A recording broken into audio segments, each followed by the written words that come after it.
साल्हेरचा रणसंग्राम मराठीशाही इतिहासातील एक रक्तरंजित पान। सह्याद्रीच्या मस्तकाला मराठा योद्धांनी रक्ताचा अभिषेक केला। तो साल्हेर आता जगाच्या सैनिकी लढ्याचा एक भाग होऊ पाहत आहे। जागतिक वारसा स्थळात साल्हेरची नोंद करता येईल का याची पाहणी करण्यासाठी संयुक्त राष्ट्रसंघाचे एक पथक लवकरच साल्हेरला भेट देणार आहे। त्या पार्श्वभूमीवर भटकंती कट्टा नाशिकच्या वतीने साल्हेरचा रणसंग्राम या विषयावर व्याख्यानाचे आयोजन काल दिनांक 21 सप्टेंबर रोजी संध्याकाळी 6 वाजेच्या सुमारास disaster management centre and training hub Nashik या ठिकाणी करण्यात आलं होतं।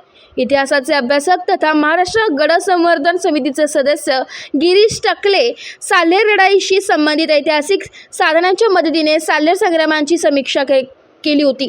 आपल्या छोट्याशा वाटचालीत भटकंती कट्ट्यावर आजवर सह्याद्री आणि त्यावरचे लढे, त्याचा भूगोल तथा त्यावरचे पर्यावरण, महाराष्ट्रातील मंदिरे, लेणी आणि भटकंतीच्या वाटा असे दर्जेदार विषय सादर करत 17व्या कट्ट्यापर्यंत मजल त्यांनी मारली आहे। यावेळी पुरातत्व खात्याचे सहाय्यक संचालक श्री अमोल कोटे, श्री सचिन पगारे, नगरसेवक माननीय श्री शाहू खैरे, आर्किटेक्ट संजय पाटील, फॉरेस्ट खाते मधील कर्मचारी असे मान्यवर उपस्थित होते। AB news Nashik.